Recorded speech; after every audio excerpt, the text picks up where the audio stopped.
Baik, tepuk tangan buat Pak Sabtono. Bismillahirrahmanirrahim. Assalamualaikum warahmatullahi wabarakatuh. Wassalatu wassalamu ala asyrafil anbiya wal mursalin wa ala alihi washabihi ajmain. Rabbi shrah li sadri wa yassir li amri wahlul 'uqdatam min lisani yafqahu qawli. Amma ba'du. Waktu di viral, di netizen banyak kampanye jangan bawa-bawa agama ke politik. Langsung banyak yang nyerang. Sementara di sisi lain tidak ada yang teriak-teriak jangan bawa-bawa agama ke ekonomi. Kenapa nggak ada yang teriak-teriak? Karena kita sudah mengerjakannya dengan konsisten. Jadi tidak ada yang teriak-teriak jangan bawa-bawa agama ke ekonomi. Tapi giliran jangan bawa-bawa agama ke politik, wah ramai yang belain segala macam. Ya. Padahal fatwanya sudah keluar dari tahun 2004, sejak 2004 tidak ada yang turun ke jalan. Sejak 2004 fatwanya dikeluarkan bahwa riba itu adalah haram. Kemudian kita kembali flashback ke tahun 2016 pada saat pemerintah mengeluarkan tax amnesty.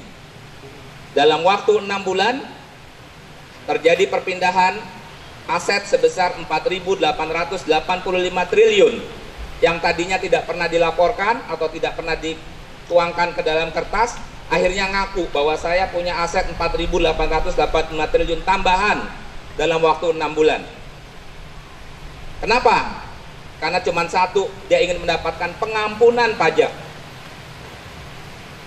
Sementara pengampunan Allah yang sudah 1.500 tahun di Al-Baqarah 275, Al-Baqarah 278, 279, dan sudah sejak 25 tahun sejak Bank Muamalat berdiri, itu hanya sampai sekarang hanya sekitar 550 triliun dalam 25 tahun. Rupanya umat manusia di Indonesia lebih percaya sama pengampunannya pemerintah daripada pengampunannya Allah.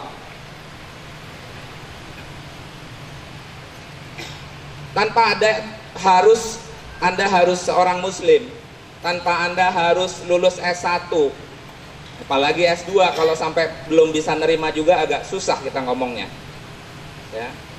Dimana sistem riba yang paling bahaya adalah uang bisa bertambah menurut fungsi dari waktu. Ada atau tidak ada output real dari ekonomi, bertambah menurut fungsi dari waktu. Kalau saja acara orasi ini kita sama-sama sepakat dilaksanakan 1 tahun, ya, sejauh panitia bisa menyediakan pembicaranya dan Bapak Ibu betah duduk di situ selama 1 tahun, tidak boleh keluar, tidak mengerjakan apa-apa, kita berada dalam iklim riba, dan kita sepakat bahwa kita sama-sama menerapkan bunga 10%, maka andai kata saya di sini uangnya 10 miliar, Bapak pegang 100 miliar, awal kita masuk duduk di sini, maka selisih aset kita sebanyak 90 miliar. Nggak usah kerja kita, duduk-duduk aja kita di sini ngobrol segala macam sampai 1 tahun. Keluar dari gerbang ini, insya Allah uang Bapak dan Ibu menjadi 110 miliar, uang saya menjadi 11 miliar. Maka selisih kekayaan saya, Bapak dan Ibu tanpa bekerja, berubah dari yang 90 miliar, selisihnya menjadi 99 miliar. Itu adalah mekanisme riba yang paling simpel untuk dijelaskan. Artinya, apabila kita sepakat untuk terus mengerjakan sistem riba, maka kita sepakat untuk membuat disparitas ekonomi. Yang kaya makin kaya, yang miskin makin miskin. Apa yang terjadi dengan kemiskinan? Data WHO terakhir menyebutkan kemiskinan di dunia saat ini sudah membawa setiap tahunnya 1,2 juta anak di bawah umur menjadi korban trafficking. Termasuk di dalamnya adalah prostitusi. Rasul sudah mengingatkan 15 abad yang lalu bahwa dosa terendah dari riba sama dengan menzinahi ibunya. Untungnya dulu sahabat tidak lebay. Maksud sih Pak 7%, 8% sama dengan menzinahi ibunya. Tapi saat ini kita setiap tahun mengirimkan 1,2 juta anak untuk dengan rela masuk ke dunia prostitusi karena miskin. Dan penyebab kemiskinan itu adalah riba. Kemudian yang berikutnya adalah pada saat kapal kemanusiaan ACT, kebetulan saya sekarang di ACT, mengumumkan bahwa kita tanggal 21 Februari 212 akan memberangkatkan kapal membawa beras ke Palestina. Ya. Di viral di FB-nya ACT banyak yang menyatakan, saya siap jihad, bagaimana kalau saya berangkat ke Palestina dan seterusnya. Terus terang kami terharu, kami merasa bangga. Tetapi paling tidak Allah sedang membuka rekrutmen saat ini. Apa rekrutmennya? Bahwa Allah sedang menyatakan perang terhadap pemakan riba. Allah sedang menyatakan perang dengan pemakan riba. Nah, pertanyaan cuma satu. Ada sebuah peluang kalau kita ingin mendaftar. Ingin nggak kita mendaftar menjadi tentara-tentaranya Allah? Mungkin tidak perlu ke Palestina. Ya.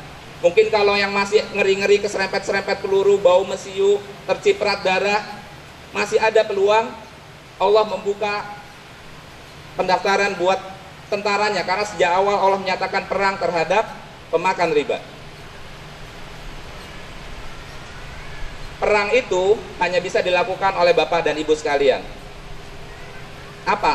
Tinggalkan riba, maka Bapak dan Ibu masuk ke dalam bagian tentaranya Allah yang termasuk pasukan-pasukan yang memerangi riba. Dan itu hanya bisa dilakukan oleh Bapak dan Ibu. Yang bisa menutup rekening konven atas nama Imam Teguh Sabtono hanya Imam Teguh Sabtono. Yang bisa menutup rekening bank konven atas nama Ibu Murdianingsih misal, hanya Ibu Murdianingsih, tidak bisa dilakukan oleh yang lain. Dan itulah salah satu amalan yang ingin ditimbang oleh Allah. Karena kita saat meninggal hanya ditimbang dua, iman dan amal soleh. Dan amal soleh yang tertinggi itu bukanlah amal soleh yang hebat-hebat. Amal soleh yang hanya bisa dilakukan Bapak dan Ibu itu adalah the masterpiece of life. Semuanya ada di tangan Bapak dan Ibu. Saya katakan bahwa keperpihakan itu adalah kefakiran ibadah, tapi yang paling mendasar. Kenapa saya katakan kefakiran ibadah? Pada saat Bapak dan Ibu belajar, kemudian menghafal Quran, mengerjakan sholat, dan seterusnya. Kemudian pada saat waktunya sampai, kemudian kita dipanggil, cuman kita lupa untuk mengukur parameternya.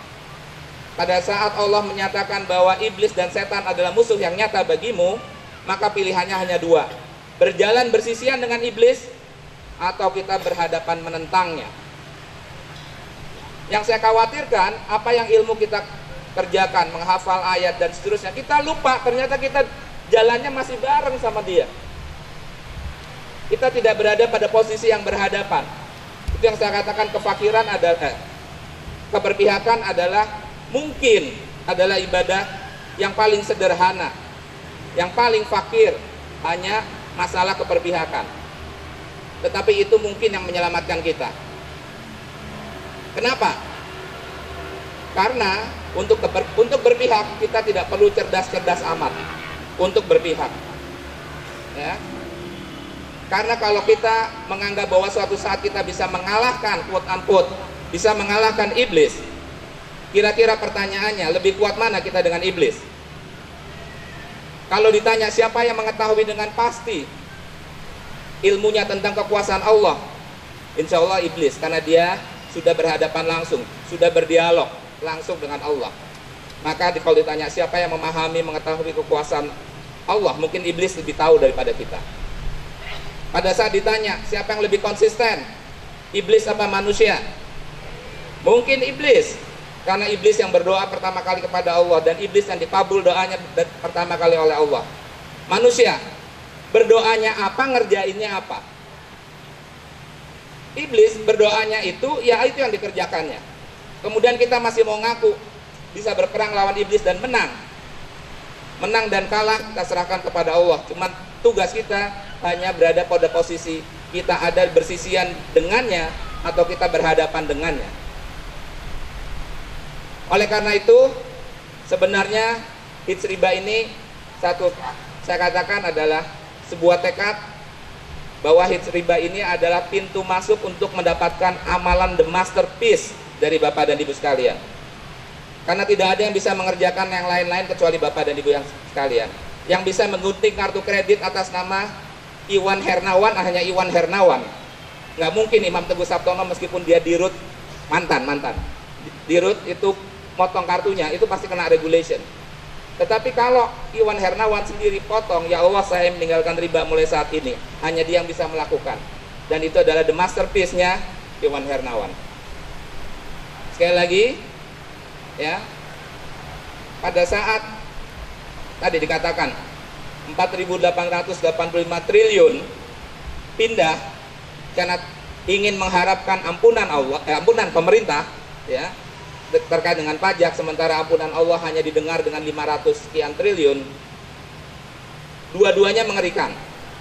Pertama, fakta pertama adalah, Pak, mungkin yang 4.885 triliun itu adalah asetnya orang non-muslim. Subhanallah, berarti umat Islam di Indonesia adalah kelompok yang bawah, miskin, dan seterusnya. Pak, itu mungkin 4.885-nya memang punya orang muslim, tapi dia nggak mau pindah ke non-riba. Innalillahi wa inna rajiun. Mau jadi apa kita? Jadi dua-duanya beritanya sama-sama buruknya. Mau 4.885 triliunnya itu uang umat muslim, atau yang berikutnya kalau itu juga bukan punyanya muslim. Dan terakhir, ya, mengenai kaitannya bagaimana kelembagaan tadi, ya. Sebagai mantan praktisi dan cukup hanya 1 tahun saya diberi amanah. Sebenarnya, ya, kalau saya boleh analogikan dengan literasi syariah, dengan literasi ekonomi syariah, dan kemudian dengan rekening yang hanya 5% dari keseluruhan rekening, kita harus akui bahwa tingkat pengetahuan umat tentang ekonomi syariah kalau dianalogikan kurang lebih identik dengan level PAUD, ya, PAUD TK. Saat ini misalkan di luar sana masyarakat kita itu sedang, yang 95% itu sedang main ayunan, sedang main prosotan, segala macam, tapi di luar halaman PAUD. Kemudian pengurus PAUD, ini bank-bank syariah, menyatakan, Bapak Ibu masuk sini, mainnya di sini, di sini juga ada prosotan, di sini juga ada segala macam. Ayo masuk. Nah, maka sebagian teman-teman kita itu masuklah ke bank perbankan syariah. Kemudian mulailah pelan-pelan diajarkan di PAUD itu tentang alif, batasa, dan seterusnya. Cuman kadang-kadang di tengah perjalanan ini ada 2 masalah, saya katakan. Masalah pertama, tiba-tiba masuk anak IAIN ke PAUD itu. Kalian goblok semua, nggak kayak gini nih, bacanya nggak seperti ini nih, panjang pendeknya nggak seperti ini. Mereka yang baru belajar PAUD, ini baru belajar udah dimarahin, mendingan gua keluar lagi deh. Padahal niatnya adalah dari lulusan PAUD ini kemudian bisa naik SD, bisa masuk SMP, kemudian masuk IAIN. Itu masalah pertama. Masalah kedua, kepala sekolahnya PAUD. Di kepala sekolahnya PAUD itu juga dari awal harus berubah, bahwa anak-anak di PAUD ini adalah temporer basis, sementara, dan harus segera diangkat.